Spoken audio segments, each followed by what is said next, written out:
coming. And obviously, I'm not Geneva Overholser. She's traveling for 2 weeks. I'm Laura Castañeda, the Associate Director of Journalism School. And this is Gustavo Arellano, who many of you recognize for his column Ask a Mexican. He was born in Anaheim, California, and his column Ask a Mexican won the 206th Association of Alternative Newsmedia Award for Best Column in a Large Circulation Weekly. Today he's the editor of the OC Weekly at age 33, so it's been a pretty phenomenal rise. He's a contributing editor to the Los Angeles Times. He's appeared on the Today Show, Nightline, NPR's On the Media, The Situation with Carlson Tucker, and the Colbert Report. He earned his undergraduate degree at Chapman College and his master's degree in Latin American Studies from UCLA, but we won't hold that against him. Just for today. I asked for amnesty on Twitter today, so yes, please. Not amnesty. He's written 3 books. Ask a Mexican is a compilation of his column. Orange County, A Personal History is a memoir, and his latest book, which will be released next week, is that correct? 2 weeks. In 2 weeks. Is called Taco USA, How Mexican Food Conquered America. So, welcome. All right, thank you. You all set up there? It's on. Testing. Peter Piper, Peter Piper. Okay, perfect. Thank you all. I will try to draw your attention away from your lunch for at least a couple of minutes. Really, I'll be really brief anyway. My name is Gustavo Arellano. I am the editor of the OC Weekly, and I'm going to tell you everything that I do, because that's actually going to be the purpose, the whole theme of my lecture. The title of the lecture is called From Angry Letter to the Editor to Editor, because that is the trajectory of my journalism career, and it'll be a mix of fortuitous circumstances, hustle, and just a whole bunch of insanity. So, I'm the editor of the OC Weekly, which is a sister paper to LA Weekly, down in Orange County. I've only been the editor since December, so I haven't been there that long, but I've been at the paper since, in one way or another, since 2000, so that's about 12 years. Editor, obviously, you edit other people's things, but I'm still a reporter for the Weekly. We're tiny. We're nowhere near the size of LA Weekly. We're a tiny, tiny publication, and we like it that way. That gives us a chip on our shoulder that makes our journalism that much better. So also for the OC Weekly, I'm a food critic for the Weekly. I do hole-in-the-wall restaurant reviews, and I also am in charge of the food blog, Stick a Fork in It. I'm also an investigative reporter. My favorite beats are pedophiles, especially Catholic priest pedophiles. Those are the best on the planet. Hate groups, neo-Nazis, Armenian genocide deniers, gay bashers, you name it. Love hate groups. Latino issues in general, just because, hello, I speak Spanish, so might as well do it. Religion, I love covering religion, but I finally found, and if you students are interested in making a name for yourself, religion beat is one of the most dynamic beats that nobody wants to cover. Thankfully, I found a reporter who's doing that, so I'm not covering religion as much anymore, but I love covering religion stories. What else do I cover for the paper? Oh, history pieces, which we'll get to in a bit. What probably gets me the most notoriety is a column that I do called Ask a Mexican, which is exactly what it sounds like. People send me questions about Mexicans. I answer them. Doesn't matter what the questions may be. They could be racist, sexist, about taxes, or midgets. I answer those questions. The column now comes out in about 39 newspapers across the country with weekly circulation of over 2 million out in book form as well. So that's all the stuff that I do for the OC Weekly. I also do radio commentaries for Marketplace. I haven't done one in a couple of months, but I got to do one soon. I regularly come out on all sorts of radio stations from, well, you can hear me every other Thursday, so you could probably hear me this Thursday at 10:30 in the morning on 89.3 KPCC talking about Orange County issues. I come out about once a month on 89.9 KCRW with Good Food with Evan Kleiman. I also come out KFI is mad at me, so I'm not coming out on KFI anymore. But I used to probably be the only person in Southern California that could come out on K-Rock, KFI, and KCRW, and KPFK, and be perfectly at ease with all the audiences there. I used to have a radio program on KPFK. I might one day again in the future. We'll talk about that as well. That's radio. I did print. Oh, books. I have 3 books out. Ask a Mexican, which is a compilation of my Ask a Mexican columns. That came out in 2007. Second book was Orange County, A Personal History, half history of Orange County, half history of my family's back and forth between the United States for over a century. That came out in 2008. The latest, of course, is Taco USA, How Mexican Food Conquered America, a history of Mexican food in the United States, from tequila to salsa to Doritos to Taco Bell to everything you could possibly imagine about our most favorite food. That's out April 10th. My first book signing, shameless promotion here. My first book signing is going to be April 10th here at La Plaza, the museum right next to Olvera Street. That's going to be at 7 o'clock. Free. If you're from Orange County, I'm going to have one at the Fullerton Library at April 12th at 7 o'clock, also free. There'll be a taco truck, a very famous taco truck too. What else? Okay, so that's that. Oh, I do op-ed pieces for the LA Times. I also freelance for ESPN The Magazine, Latina Magazine. Basically, anybody who will allow me to write for them, I'll do that. Then the final thing I'll say, if you like anything I have to say today, be my fan on Facebook, won't you? You can't be my friend anymore because I've reached that magical limit of 5,000, but you can be my fan. Go to Ask a Mexican, like me. There I post, daily rant and a daily link to a daily rant by somebody else. You can also follow me at Twitter, at Gustavo Arellano, and many, many, many things. So then the topic today, how did I come about to doing all these things in media, different platforms, and always striving? As I said earlier, it's a mix of taking advantage of a situation, not being afraid, and more importantly than anything, just jumping out into, jumping over a cliff and seeing where you land. Baptism by fire. I believe in baptism by fire because that will prove how much mettle you have and whether you really want to be a journalist or not. If you cannot put yourself through that experience, through that gauntlet, frankly, you should not be a reporter. And also the other thing, especially for all of you who are students who are looking for a career in journalism, you too can do what I do. You absolutely could. That's not a problem. Because my phone will probably ring very soon too. Because Tuesday is layout day, so I'm playing hooky for my newspaper right now.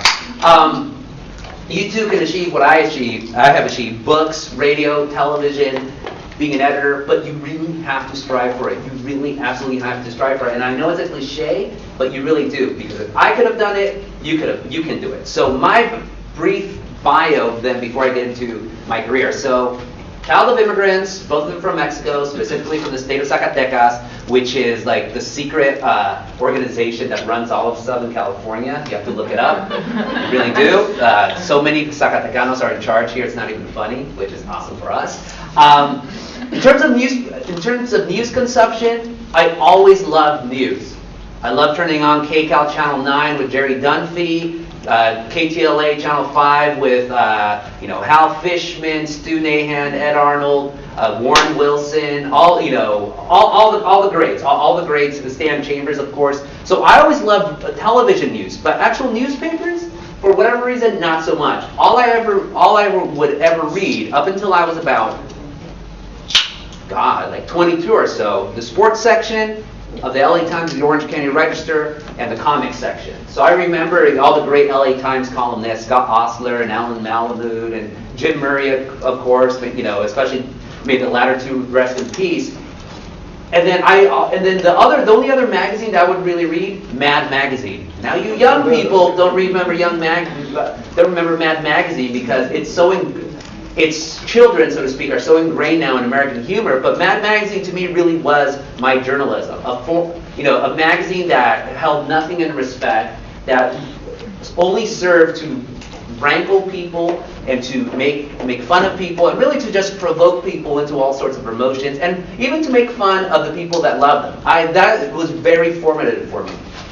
But eventually, I went to Chapman University, which is a small college down in Orange County, in the city of Orange, and I wanted to be a film major. At first, I thought I wanted to be the Brown Scorsese, but I had to work full-time as a student. I was working 40 hours as a data monkey and going to school full-time. And so this is in the days before digital cameras are hell. An iPhone camera where you can make a movie out of it. So I just did not have time to be a film producer. So instead, I decided I'd rather get into film studies.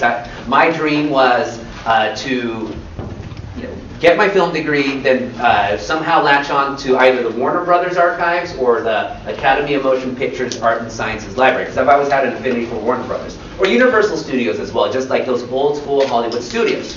So that was a career path that I was going to take for myself.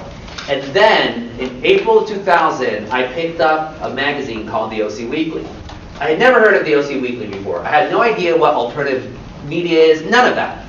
I was working on a political campaign at the time, late at night, was about to throw something in the trash, and lo and behold, the OC Weekly was in the trash can where it belongs. But I love to read.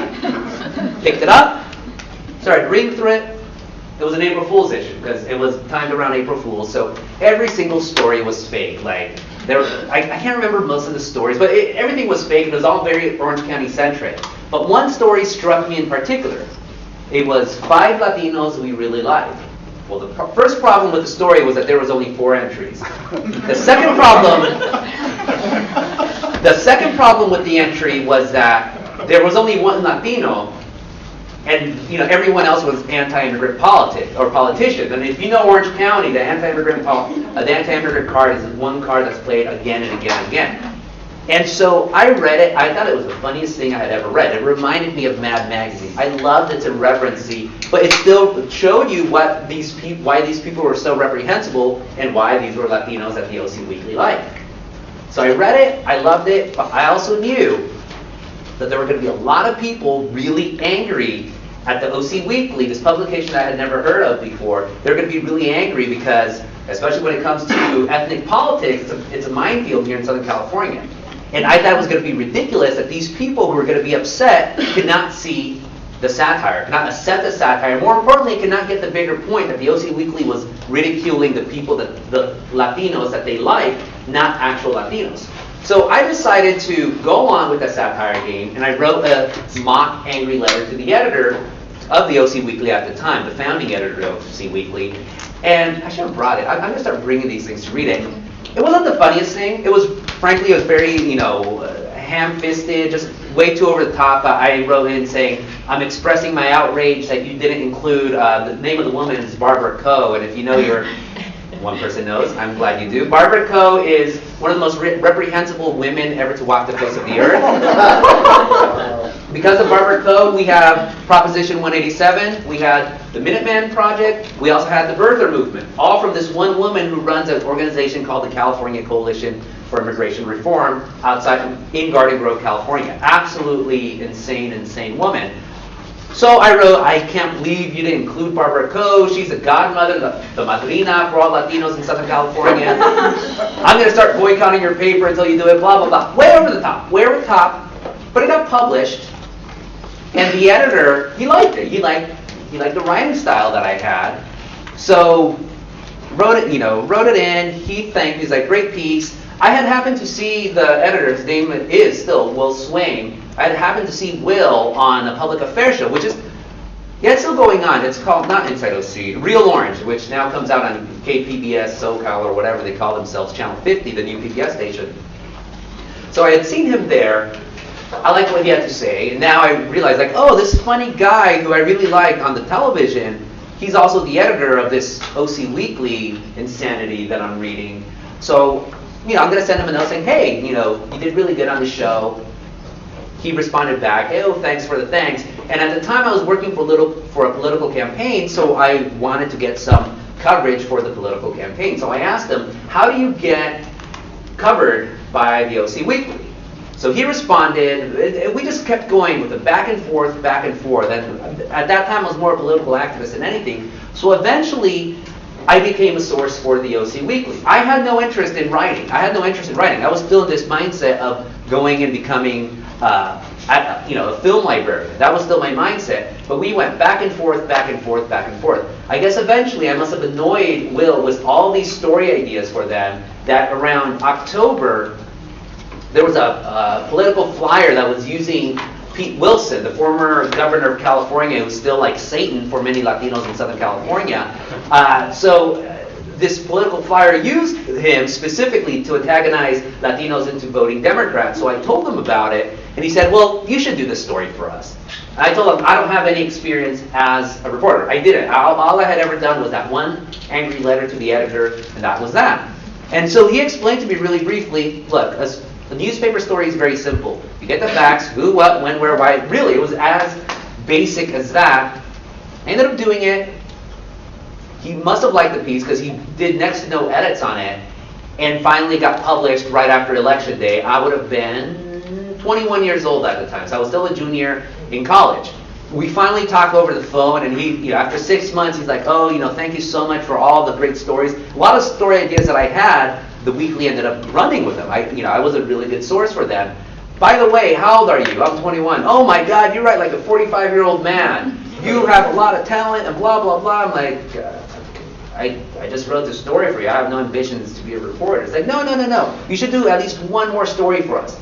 And so Will told me, I hear that there's these Lucha Libre matches, Mexican wrestling, Nacho Libre with the mask. I hear there's these Lucha Libre matches that happen in Anaheim, but none of my reporters speak Spanish. So you want to go and check this out. And of course, I had been seeing Lucha Libre my entire life, and I had actually gone to those Lucha Libre matches at the Anaheim Indoor Swap Meet. They're still happening, although I don't think they happen every week now. It might be a once-a-month affair.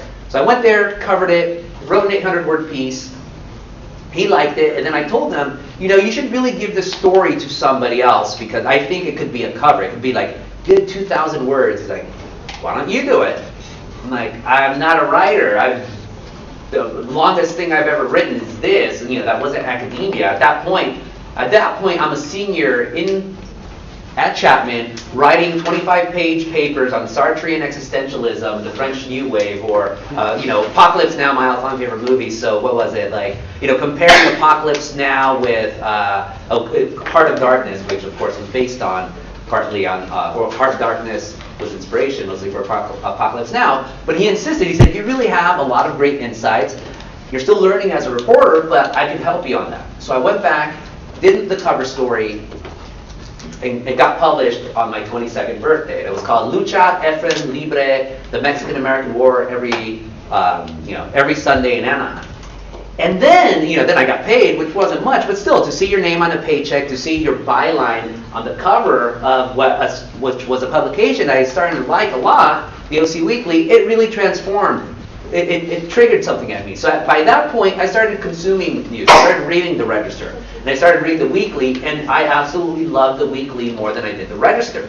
The Register were very staid stories, a lot of stories about puppies. God bless puppies, but compare that to the OC Weekly, which was take no prisoners, call them how you see them, stories involving crime, stories involving corruption, amazing, amazing journalism. I decided, once that story came out, I'm like, you know what? I'm going to start pitching a couple more story ideas for the Weekly. And, I'm going to use a niche that they're not covering, which is Latinos. Not because Latino issues are the only thing that I care about, but because they weren't covering Latinos at all, and Latinos make up about a third of the population of Orange County. So over that next year, I just started doing more stories for them about rock en español, about restaurants, about art, anything I could possibly do. So by the time that I entered grad school at UCLA in the fall of 2001, I knew I wanted to be a reporter at the time. And I had told Will, like, hey, I want to be a reporter for you guys. What do I do? And he said, well, you got a 2-year grant to go to UCLA. I would finish your grant at UCLA because that's free money that they're giving you. And then once you're done, we'll see where you are as a reporter. So I went through the next 2 years through grad school at UCLA, got my master's in Latin American Studies, but at the same time I was contributing like crazy for the OC Weekly. By 2002, I became the food editor because no one else wanted to write about food. And I said, why doesn't anybody want to do a job where not only do you eat for free because you get your meals reimbursed, but you get paid to eat for free on top of that? It's the greatest damn job in the world. So I did that. I was a food editor starting at age 23, 23 around there. Finally, I finished grad school in 2003 at UCLA. Once I finished, Will was true to his word, and he gave me a staff job with the OC Weekly. So I basically had to be dragged, kicking and screaming, into journalism, saying, "Hey, I'm not a journalist. I'm not a journalist." But I knew an opportunity when there was one, and I took that opportunity. And by the way, it was a very steep learning curve. I'm forever indebted to Will for everything that, for all his mentorship, and also the other great writers at the OC Weekly. He would read my stories, my initial stories, and he'd be ruthless. This is shit. This is crap. This is horrible. No, this is terrible. No one cares about the story. The best ever criticism of all time. He said, "I'd rather lick a dog's butt than have this published in my paper." Yeah. You think your professors are tough. Your professors are mensches compared to this man. However, all I wanted to do was improve. I knew this man would improve me. So instead of me throwing a fit, or instead of me saying, screw you, I'm going to go write at other publications. And at that point, by the way, I was writing for other publications. In fact, I was freelancing quite a bit for the Jewish Journal, of all newspapers, the Jewish Journal of Greater Los Angeles. Am I Jewish? No. But I knew stories that they would enjoy, especially about Jewish-Latino relations, that I could provide analysis to. So actually, the paper that I always tell people where I got my career at, and it's literally true, was the Jewish Journal of Greater Los Angeles. The editor there, Rob Eschman, he's still there, so I'm also indebted to him as well. But so rather than me whining and moaning that, oh, you don't understand my genius, I would tell Will a very simple question. Okay, why is my story so bad that you'd rather lick a dog's butt than publish it in the paper? And to his credit, he'd sit me down and go, this, no, passive, active, blah, all the things that your professors tell you. And I'd absorb that, and I'd go back and improve it, and after that, he'd say, yes, you did it, you improved, great job, go from there. So that's 2003. Finally, I got a staff job with the OC Weekly. And then from there, I'll fast forward because I really want to get your questions more than me talking. So from 2003 onward, I became a staff writer for the paper. I started picking up the different beats, which is something all of you should already be doing, if not already have, different beats that you want to specialize in. Since we're a small newspaper, though, I would really cover anything and everything possible. And because of that, it's funny how the readers of a publication will react to the coverage that a publication does. So I was called the best Muslim reporter in Orange County. I'm not Muslim. But I would do stories about Muslims and Islam that were actually not involving terrorism, treating those folks as actual human beings as opposed to the Orange County Register. I also got called the token Vietnamese reporter because not Vietnamese, but we didn't have any Vietnamese reporters and we didn't have anyone caring about Vietnamese issues, even though we have the largest population of Vietnamese in the world outside of Vietnam. So I always try to do the stories that no one else was doing that would still have an impact. It still had to be a great story. Don't get me wrong. This wasn't just ethnic pandering. This was finding the great stories that no one else was covering.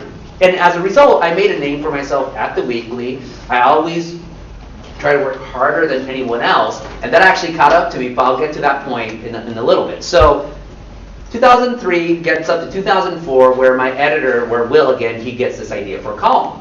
He's driving down Main Street in the city of Santa Ana, one of the most Latino cities in the United States. He sees a billboard of a Mexican DJ with a Viking helmet, eyes crossed all weird. So he comes back to me all excited. Yeah, I saw this guy. He kind of looked like that old Johnny Carson bit, Carnac the Improbable or Magnificent, or I forget his name. But, I think his name's Piolin. Have you ever heard of a Piolin before? I'm like, no, it's not Piolin. It says Violin. And Violin, he comes out every morning, 101.9, one of the most listened to DJs in the United States, popular listenership, an audience almost as big as Rush Limbaugh. He's like half Howard Stern, irreverent, half NPR, no, more like half KPFK advocacy journalism, with all this great Mexican music thrown in. But the key for Violin was that when he first came to the United States, he ended up in Orange County. So I told Will, you should know who this man is. Not because you're a white man and all white people are supposed to know everything about Mexicans, but because you're the editor of a newspaper in Orange County and you should know all these communities and issues that come about. And Will, he could have been mad at me, he could have fired me or deported me, any of those things. But instead, he said, that's how Orange County is. Orange County is full of ignorance about Mexicans. So why don't we do a column called Ask a Mexican, where people send you questions about Mexicans and you answer them. It's like an advice column. It's like Dear Abby for racists. And I told them no. I said, I don't think it's a good idea. I don't think anyone's going to care, so I don't want to do it. Not that I thought it was going to be politically incorrect, because I could give a damn about that. I just didn't think it was an idea that people would like. But he insisted, and this is something that doesn't happen in newspapers anymore. There was a hole to fill. We had to fill out, we had extra space that we had to fill, and we had nothing else. It's like, just do it one time. We'll do it one time only column, because the OC Weekly, we always had this tradition, like Mad Magazine, we would run fake news stories just to keep our audience fresh. So I went back to my desk. I'm like, okay, fine, we'll just do it once. Went back to my desk, and I thought to myself, what could be the stupidest question somebody could ask me about Mexicans? So I thought of it. I went back and I said, Dear Mexican, why do Mexicans call white people gringos? And my response was that Mexicans don't call gringos gringos, only gringos call gringos gringos, and Mexicans call gringos gabachos. And since it was supposed to be a joke column, I decided to, just like Mad Magazine, just like that 5 Latinos we really like, I said, okay, I gotta be obnoxious, but I gotta do it in a smart way that hopefully people will understand that this is a joke. So I thought people would get that it was a joke, the fact that we were even publishing a column like this. I thought people would get the fact that it was a joke with my answer, which contradicted itself 3 times. Yes, Mexicans do call gringos gringos. I thought people would think that it was a joke when they saw the column's name, Ask a Mexican, with that upside down exclamation point that infuriates English speakers all the time. I thought people would get that it was a joke at the very bottom when I said, got a spicy question about Mexicans? Ask the Mexican at that.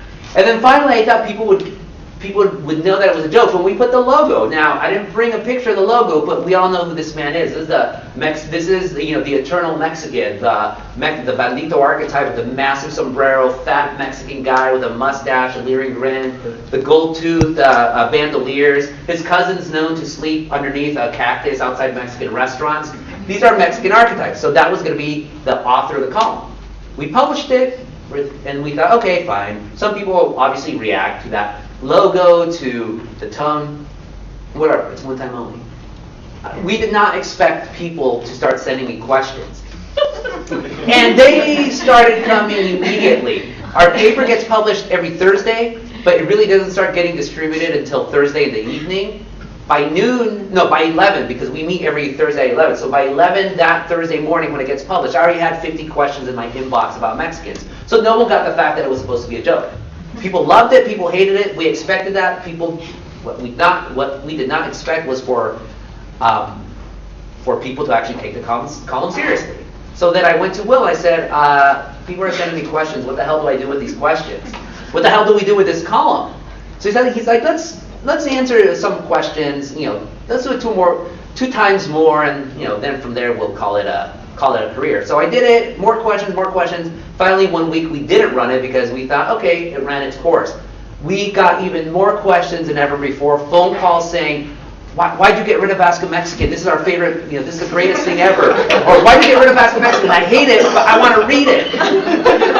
So that's when we knew we had hit the vein. And so the theory behind the column was that I was going to continue to do the column until there was no more questions to be answered, and yeah. Here I am, 8 years later, still doing Ask a Mexican. So that's the Ask a Mexican part. Then flash forward to 2006. Yes, 2006. So by then, the column started gaining a cult following. It was only published in Orange County because I never thought of syndicating it because I figured the only newspapers in the country crazy enough to run this column are the OC Weekly and a neo-Nazi publication. No one else would have the guts to run it. And then, that was our thinking. Then, eventually enough people started sending me questions or saying, hey, you should publish a book out of this. I'd buy it. So I started going to small publishers here in Southern California saying, hey, easy book for you guys. Ask a Mexican, compile it, won't take any time whatsoever. We'll sell it. Almost all of them rejected it, saying, no, it'd be way too controversial. And then some of them said, okay, I'll publish it for you, but pay me $10,000. So I'm like, no, I'm not that desperate to publish a book. So I figured that was that. No one would give us the time of day. All of that changed in February of 2006 when the LA Times did a column 1 story on me. It's still amazing how much, as much as the alt weekly, in the alt weekly or alt media world, we think we're so much better than the mainstream media. It's still amazing how much legitimacy the mainstream media carries. So the minute this column 1 hits, all sorts of insanity comes in. All of a sudden, it's no longer that I have to be begging small-time publishers, mind you, for a meeting so I can pitch this idea. Now the big boys over in New York are calling me, Scribner, Harper & Row, all the big ones. Oh, Ask a Mexican, that'd be an amazing book for us. We should totally do it. Agents start calling me. Oh, are you represented? Blah, blah, blah. Movie studios start calling me. Ask a Mexican, the movie, yeah. The funniest one of them all, though, a guy calls me, completely serious. He's like, you could be the next Cantinflas. Which is, for those of you who don't know him, this legendary Mexican movie star. All sorts of insanity. So I got called by the Today Show. I got called by, Tucker Carlson back when he had his show on MSNBC, CNN. Everybody wanted to hear me out. I was still a reporter. I was actually working on a story about pedophilia in the Catholic Church at the time. So I'm like, okay, I need to take these calls, but like, leave me alone. So finally, it was a Friday afternoon, right after the LA Times story hits. I can't remember when that was published. I'm not accepting any more phone calls anymore. I'm just letting them all go to voicemails, like, the damn red lights flashing, 38 messages, typing up. Finally, one calls me, 4:59. I'm like, you know what? I'm just going to pick this up. Pick it up. The guy starts saying, oh, I'm an agent and I want to represent you. And I'm like, before you go any further, you have 15 seconds to tell me why I shouldn't just hang up on you right now. I was just so annoyed beyond brink. And so he tells me, later on I Google his name, and it turns out this guy used to be an editor at the New Yorker and Vanity Fair and all these big publications.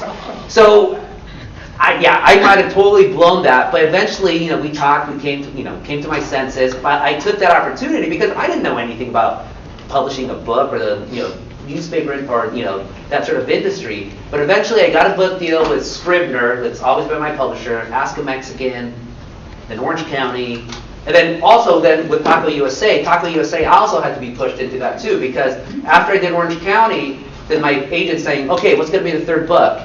He's like, you should do a book about Mexican food. I'm like, nah, who cares about Mexican food? Like, Rick Bayless already has that industry down pat. It's like, no, you love so much, you love food, you know history.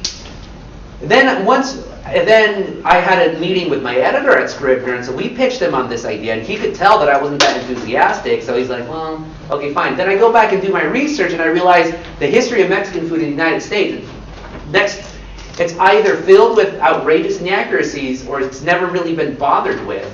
So once I realized that, my editor or my publicist, my agent knew more than me. So I decided to do the pitch, and here I am. So the moral of the story, you should always listen to people older than you if you know that they're smarter than you. Only if they're smarter than you, mind you. All the way, with the OC Weekly, with Will, with my agent, with same thing with NPR. With the show, which day-to-day no longer exists, but I still come out and tell me more. So a producer from NPR one day calls me and said, I had written a story. There was a controversy a couple of years ago about the Fox movie channel. They were supposed to run the old Charlie Chan serials, but they decided not to because Asian American groups said that they were too stereotypical. So I wrote an essay arguing that we shouldn't erase that part of Hollywood history, all those ugly stereotypes with Stepin Fetchit and the blackface. I said, yeah, they're horrible, but we need to see these things to understand where, to see how far we have evolved as a country where this is no longer acceptable. So the guy called me, says, I don't like your piece, but I think you have a very interesting point to make. So why don't you do a radio commentary for me? And I told him, no, I've never done radio before, so nah. He's like, no, you should do it. And so obviously now I do radio commentaries as much as possible. So what you have, I guess the whole moral or the whole trajectory of my career, and then of course, I became editor, and there you go, the OC Weekly, from an angry letter. But sorry, I talk very fast sometimes. What you have to do as young reporters is take those opportunities. Even if you don't know where they may lead you, you have to take them. Because if I had stayed on my career trajectory, I probably would have been very happy working for Warner Brothers or being surrounded by Bugs Bunny and Humphrey Bogart for the rest of my life. That'd be a cool life. Or being at the Academy, that great library and helping people out. I would have probably been happy. But would I have had the trajectory that I have had? No. If I hadn't taken those opportunities I was afraid of, that had no experience whatsoever, you have to take those opportunities. You have to grasp at them. They're not always going to fall in front of your lap. But then once you take those opportunities, you have to work 30 times harder than the next hardest worker. I'm not the most talented person. I have seen people much more brilliant than me. I have seen them and I have envied their careers, and their careers have gone nowhere because they're so full of themselves and they don't want to work hard. What I am better at than probably 99% of anyone here or anywhere in journalism is that I'm a much harder worker than anyone, because knowing that I don't have the most talent or even the most experience, I'm going to throw myself that much more into it. In fact, my work ethic at the paper is infamous. And now that I'm the editor, people are like, like he's going to expect us to work as hard as him. One time in the OC Weekly, we're not the biggest publication, but I had 10 articles in one issue. It spanned from news to the cover story to 2 food reviews to a music review to an art review to 5 calendar picks, all over the place. My colleagues, they started getting angry at me because I was working so hard that I was showing them up. In fact, my best friend at the paper, he's now my managing editor, one day he took me aside, he's like, "Did I ever tell you the story of my dad?" I'm like, "No." He's like, "One day, my dad was 18 years old, so in the summer he decided to work at the lumber mill. He's a young guy, he starts working his ass off because he wants to impress everyone at how hard he's working. So one day the foreman at the lumber mill says, 'Hey kid, you can't work that hard.' Might be like, Nick's dad, and Nick's dad responds, 'Why not?' It's like, because you're embarrassing us. In fact, if you continue to work as hard as you do, we're going to break your arms.' And Nick left it at that. I'm like, so you don't want me to work that hard? He's like, "No, you're working too hard. You're making the rest of us look really bad." I'm like, "Sorry, I got stories to do." And Nick, of course, is my managing editor because he works almost as hard as me, but not as hard. But that's why I've been able to get what I've been able to get today. So again, any of you can do what I've done. Any of you, and especially nowadays with all these opportunities to come out in print, whether it's a blog, whether it's a webcast, whatever it is, you can do that. But you have to work as hard as possible. Even right now, I'm the editor. I'm still working. I wrote a book. I never took book leave. I'm in anticipation of the publication of my book. I've written a piece for the Wall Street Journal. I'm doing a piece for Reason Magazine. I'm doing a piece for Grantland. I'm doing a piece for LA Weekly. I'm doing a piece for I think 10 other publications. Do I have the time to do this? No. But you have to do it because I want everyone and anyone possible to buy my book, to read my book, to enjoy my book, and by default then follow what I do at the OC Weekly, and then by default then read the rest of the OC Weekly. And I have the confidence that I can do that if only I am able to work as hard as I possibly can. You forgot your other job, though. What's my other job? You're a manager at your apartment. Oh, I'm a property manager too, at my apartment complex. For the discount. Yeah, for the discount. Hey, we're the Alt Weekly. If I told my parents how much money I'd make, they'd say, we came to this country in the trunk of a Chevy for this. Come on. But I love doing it. I absolutely love doing it because it needs to be done. If I didn't do all the stories that I've done for the OC Weekly, no one else probably would have done them. No one. Just because we all have our different interests, and you have to do them. If I don't do them, no one else will. Anyways, I can go on. I'd rather get your questions, and we have a question right there. Having branded yourself as the go-to Mexican, how do you respond to the Central and South American communities in LA or Orange County? How do you deal with that? You cover them.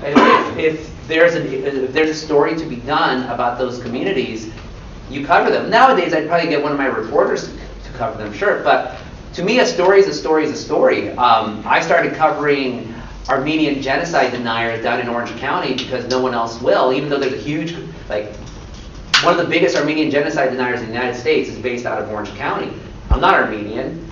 I like Zanku's chicken. That's about the experience of, that's about my Armenian experience. But I know there's a story there. There's a story there. So because of that, Armenian Americans, especially activists, they start reading now the OC Weekly because they know we'll cover them. As being the to-go Mexican, yeah, I guess. I mean, if someone were to write into the column, maybe misconstruing a stereotype about another Latino culture that's not Mexican, like that, I would assume that happens to you quite a bit. Oh yeah, people will send me questions about Salvadorans or Cubans, and I tell them, just ask a Mexican, not ask a Latino or ask a Cuban or ask a Coño or ask a... That's what my question was, yeah. Yeah, no. Specifically with the column, it is ask a Mexican. Although I do have to say, in terms of the audience or in terms of the questions, not just Mexicans or their haters who love the column, it's a whole bunch of people. In fact, I've gotten a lot of compliments, immigrant communities mostly. They'll say, oh yeah, I'm Polish, but all those questions you talk about, ask a Mexican, that's like my family. We get in fights all the time, and we have huge families, and we're all this, and that. And so I've had that compliment repeated by a lot of people. I think if people like the column, it's because, I guess the approach that I have, again, irreverent, yet, every once in a while I'll put on the academic hat and really just not stand down against racists more than anything. It's really in your face, and I assume that's why people like it. As a reporter, all I can do is write the story. I really can't think why people might like it or hate it. All you can do is write it. Question right there. Somewhat anecdotal, because you kind of answered the second part of my question, but I was wondering oddly if Ask a Mexican was inspired by the Dave Chappelle skit, Ask a Black Dude. Ask a Black Dude. No, that's a funny thing with my column. It's not anything new. It's not anything new. We were talking about this earlier. Ethnic humor has been part of the American landscape since the beginning of this country. We're not talking about the racist, vile stereotypes. We're talking about like ethnic comedians making fun of their own people for the sake of their own people to talk about the trials and tribulations of this country. Back in the 1870s or 1880s, there was a column called Mr. Dooley. It was written by a gentleman, I think his name was Peter Finn Dunbar. But his whole makeup, he was an Irish barkeep on the south side of Chicago talking about the issues of the day through that Irish mentality. The Katzenjammer Kids, a comic strip, and it made fun of German immigrant parents and their crazy German American kids running around and raising all sorts of mischief. Over the years, before there was Ask a Black Dude, Tom Likas, who used to have a show here, used to do Ask a Gay Guy back in the early 1990s. So this format, ask somebody about what they do, it's been there, done that. So in that sense, I'm not original one bit at all. And of course, the advice column has been going on since forever in the United States as well. Just in general, the advice column about Dear Abby, Ann Landers, or Savage Love. And so my column straddles those two lines between being an ethnic humor column and an advice column as well. Well, I think it's great. You're obviously kind of tying into something. Every now and then you'll be driving around with your friend, be like, hey, do you guys eat brains? I don't want to sound racist, but you're just sitting there wondering about it, and it goes all the way across. That's why I think it's such a nerve. Yeah, in terms of, like I said, with the column itself, I will answer any questions. And not every question that somebody asks is going to be racist. Like if somebody's asked, like, why do you guys eat brains? That's a legitimate question. Easy answer, because they're delicious. It doesn't take a rocket scientist to figure that one out, but sometimes there's going to be those nasty questions like, why do you Mexicans like to kill so much? Or why do this, and that? And so, my tactic to answering those questions, and the short answer is, I'll answer each question with the respect that it deserves. So if it's going to be a rant, I might just send it off in a couple sentences. If it's an earnest plea, like I've gotten questions from Mexican teens who are LGBT and saying like, I can't live in this life in the closet anymore. I don't want to come out to my parents because my parents are ultra-Orthodox Catholics and they'll disown me. What do I do? Obviously, I'm not going to be irreverent to that. That's a serious question. And so my response to that was, you can call up these different groups. They can counsel you through, blah, blah, blah, blah, blah. It all depends on what the question is, and then that's going to be my tactic to answering it. You have a question? Talk a lot about your professional life and your academic life. Do you have a personal life? Oh, yeah. And can you talk about it? And also for the students here, the balance between, kind of your whole life revolving around the job versus other things in your life that you want to develop. If you want to be a reporter, your life is going to be that of news. I call myself, I say I'm on call 24 hours a day. So my days, I wake up, I turn on my laptop, I start working. I start doing blog posts, I start going through our comments to see what nasty things people have written in the past 8 hours. I have breakfast and I go to work, then I come back home and I go back to work. If I don't like doing it, I wouldn't do it. And that's the thing. If you really want to excel in your career as a reporter, as a journalist, you have to take that approach as a reporter. You have to live and breathe news. Especially in our paper, being as small as we are, we don't have the luxury of saying, oh, that other editor will take care of that story, or oh, that other writer will cover that story. No, including me, the managing editor, the art director, everyone, from production to reporters to everything, we're a staff of 12. We're tiny. So because of that, we all have to wear different hats. But if we didn't like it, we would have gone into another profession. Hey, we be PR people, like the people who couldn't hack it at the Weekly. They all become copywriters or PR agents. I think we have PR students here, though. God bless them. God bless them. Do you have a personal life? Do I have a personal life? Do you have time away from the Sure.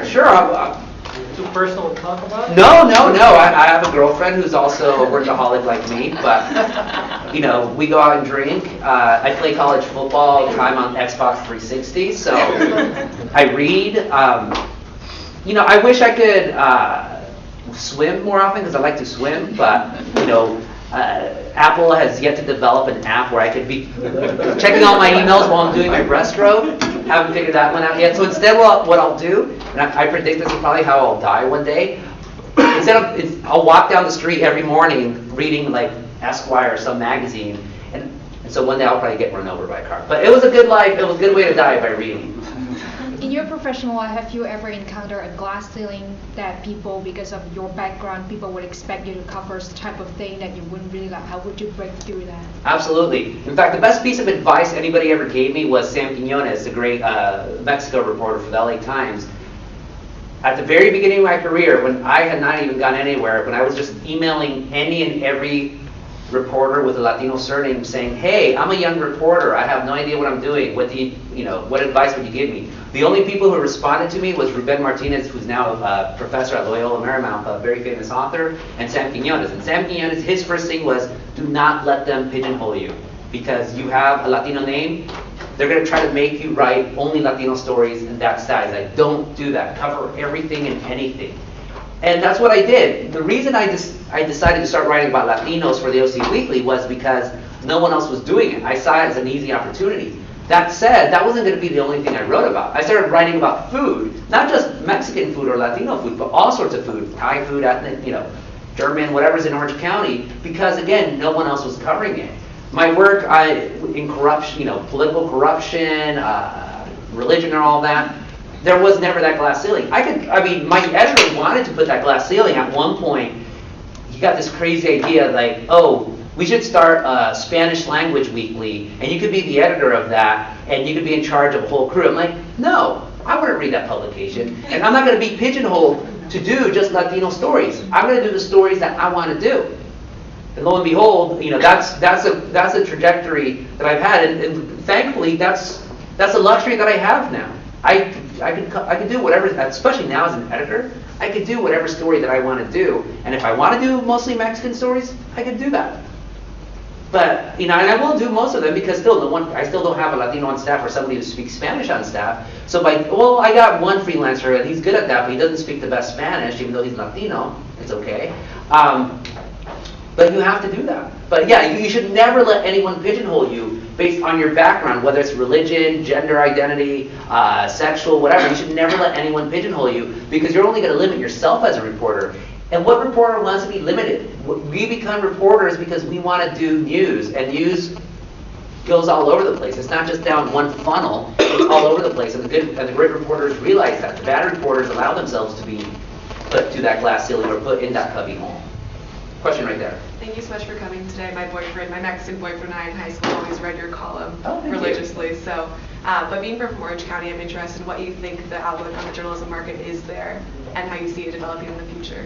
Orange County is bizarre because we really, in terms of an Orange County specific journalism market, it's severely limited, but also severely untapped. And I mean it this way. All of our radio and television stations, they're all here in Los Angeles. There's the only local stations that we have in Orange County are KDOC, Channel 56, which is all reruns of Adam 12, I think, nowadays, and KPBS, SoCal, which is a new PBS station on Channel 50. That's it. Radio stations, there's a Christian station, The Fish, and I don't know what else. So in terms of actual media outlets based in Orange County, you have the OC Weekly, the Orange County Register, the Daily Pilot, the subsidiaries of the LA Times, the Daily Pilot, the Huntington Beach Independent, and then some other smaller publications, but it's really limited. That said, I would hope that the media outlets in Los Angeles realize they should hire more people covering Orange County. You have 3 million people in Orange County, and this is not like a wasteland bereft of news. There's so much news going out there that's almost always lived over because no one's covering it. KPCC is smart. They're becoming richer than all of us combined, so they're starting to hire reporters, bloggers to cover Orange County. So KPCC, if you want to get a job, that's the place really to go there right now, KPCC. But the rest of the television stations, you have to deal with contracting, the shrinkage of all these outlets. I would say the Los Angeles Times recently said, hey, we're going back to Orange County with 10 reporters because they used to have their own version of the Los Angeles Times, their own Orange County version of the Los Angeles Times, and good for them to realize again, hey, there's a lot of stories happening in Orange County. There's no reason to ignore them. Oh, I forgot the magazines. Orange Coast Magazine, Coast Magazine, Riviera Magazine, but they're really limited. And I think Los Angeles media, even you guys here with Neon Tommy and all that, I mean, you're missing a lot of stories that in Orange County, just because people assume, oh, Orange County, rich, white, Reagan Republicans, Desperate Housewives or Real Housewives, nothing's happening there. Oh, no. You are missing so many stories, and you as young reporters, no one's covering those stories. It literally is virgin terrain. It really is.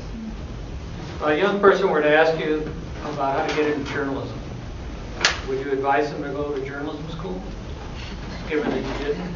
Remember where we're at. I want to be honest, you're known for your candor and your willingness to speak your mind. Sam Quinones told me, and I believe, that a journalism degree is a waste of a college education.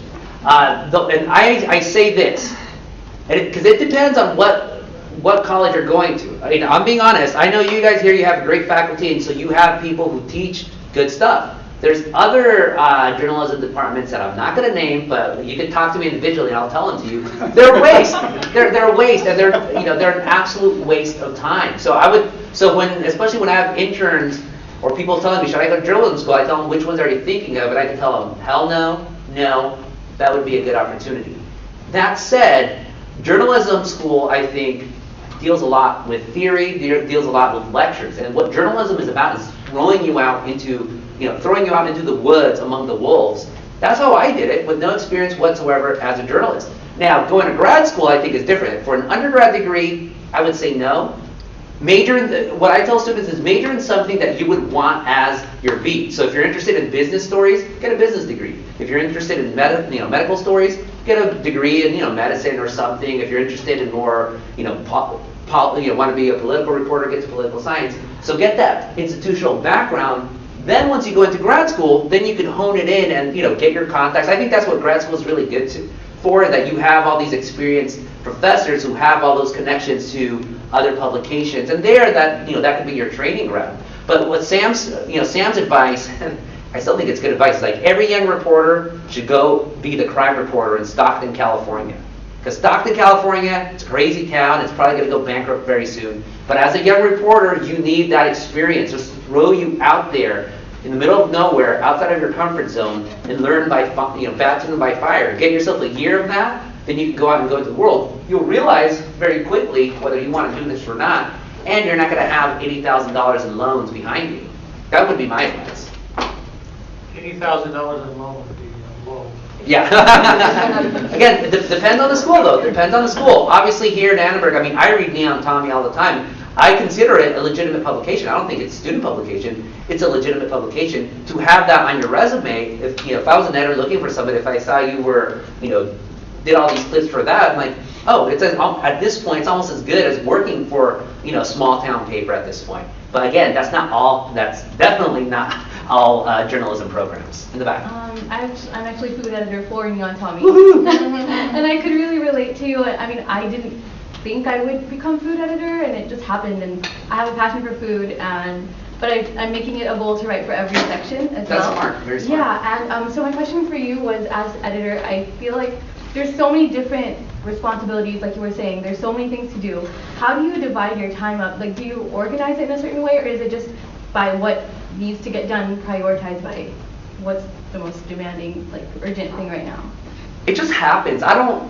It's funny because my girlfriend and I were completely different. My girlfriend, every night, she does things to do tomorrow. A huge list with subsets. Me, it says, I wake up, okay, here's a story to edit. Okay, here's a blog post to do. Okay, here's a tweet to do. In fact, I have to do a tweet after this for our food blog. Okay, there's this, and that. And then, by the good graces of God, I have a great staff that says, hey, you're 5 hours late on this. Oh yeah, I forgot about that. Here, do it like that. So yeah, it is overwhelming. There's always a lot of things for me to do. And especially now, for the next 2 months, I'm in book promoting mode. I have to trot out my drum and start banging it. So I sort of have to put my editor's role aside for a bit. But even then, I'm still going to be editing from on the road. I'm only going to take 1 week off of vacation. That's not to say that's only a tour that I have, but I don't want to leave. I don't want to leave that because I like doing that so much. So ultimately you have to realize what's the most important thing to do, what's the highest priority, and everything else just you have to put it by the wayside and eventually get to it. But I'm pretty good at getting to it. For me, I can't have more than 20 emails in my inbox, you have to I believe in whittling down, or getting, machete, just chopping things down eventually, and then you get another pile. That's fine though. Again, if I don't like doing it, I wouldn't do it. I'd be a librarian for the Academy of Motion Pictures, Art and Sciences. That'd be a cool job too. A couple more questions. Since you mentioned that you've got such a work pile going on, you continually attack it like that, do you ever inevitably come up where you hit a wall and say, like, I didn't do as good a job as I could have done on that? Or can you tell us about a time you failed in that capacity? No. They're all home runs? No, they're not all home runs. They're not all home runs. All you can do as a reporter, and as a reporter, as an editor, obviously I have more of a capacity to make people hit that home run. But as a reporter, all I can do is do the story and leave it at that. And I always tell people, only publish when you're willing to stand by that story and say, this is the best damn story I could have ever done. Do I wish I had more time for some stories? Oh yeah. Were there some mysteries in some of the stories that I did? Sure, but at that point, it's like I would have to take months off to try to figure that out. So you just go with what you can have, but still you'd be able to stand by it. I would never do a story. I'll give you a great example. So a year ago, a source of mine found something I had been looking for forever, which was the membership roster for the Ku Klux Klan in Orange County during the 1920s. It was something I've been looking for forever. It was like much mythologized about. So I read it, I'm like, oh my God, this is filled with a bunch of pioneers, former mayors, former council members, former police chiefs. We have streets named after these guys, parks, all of that. So since last February, every single week, every Monday at 5 o'clock, there's a column called OC Pioneers who are Klan members. Down the list. Oh my God, it is so much fun. And then you get people saying, well, this is Orange County, so people saying, well, who cares if they were in the Klan? Anybody can join the Klan. This is America, so that doesn't mean they're a racist. Oh, we have so many apologists, it's not even funny. So every week I do that. I try to do as much of a bio as I can, given it's a weekly column. But I'm not just going to publish any name that's there just for the hell of it. I have to do my research. And if I can't verify that this particular person is who I think it is, then I'm not going to do it. So, because ultimately I have to be able to stand by this. And people always tell me, release the list. I'm like, you're going to have to find your own source to give it. But it is a verified list. I've checked it with the historians who know this stuff. It's in the Library of Congress, so this is a verified list. And especially once you do the research, you realize this. So there's one man, I think there's a park named after him in Huntington Beach, and I think he was a council member in Huntington Beach, but I haven't been able to verify it. So me, if I was dishonest, especially since I'm in such a hurry, I could just publish him like, oh yeah, his name's kind of on this list. On the list it says E.E. French, but the park is named E.B. French. Now I'm trying to determine if that B is a typo on their part or it's a typo on the list part, but I have to verify it. I'm not going to publish something that I can't stand by. Always, 100%. You have to go. You have to go into battle with the machine gun that you carry. Plain and simple. Okay, one more question. Yeah, one more quick question, because I know you guys have to go to Anyone class. if no one has one, I have one. Oh, no, you ask it. No, my question was, okay, after your book comes out and becomes a bestseller, what's next for you? I don't know. Oh, probably be editor for. Other than being editor, I mean, do you have any book ideas? Do you? Well, I do have I'm kind of in talks right now to do an Ask a Mexican, the television show. Oh. It would be, here's my pitch, 5-second pitch. Part office, part Arrested Development, set in a newsroom. Nowadays, of course, it'd probably have to be instead of an alternative weekly, it'd have to be like Deadspin or Gawker, but that'd be the pitch. It actually got optioned by NBC a couple of years ago, and then they sat on it and went nowhere. So, but again, I'm not holding my breath. If it happens, it happens. I already did Ask a Mexican to play, but we're putting on hiatus, myself and a guy with the Atlantic Theater Company, which is the home base of David Mamet and William H. Macy. We're putting it on hiatus because he's doing some other things and I'm doing my book tour, but you could probably see the play happen late next year, early next year.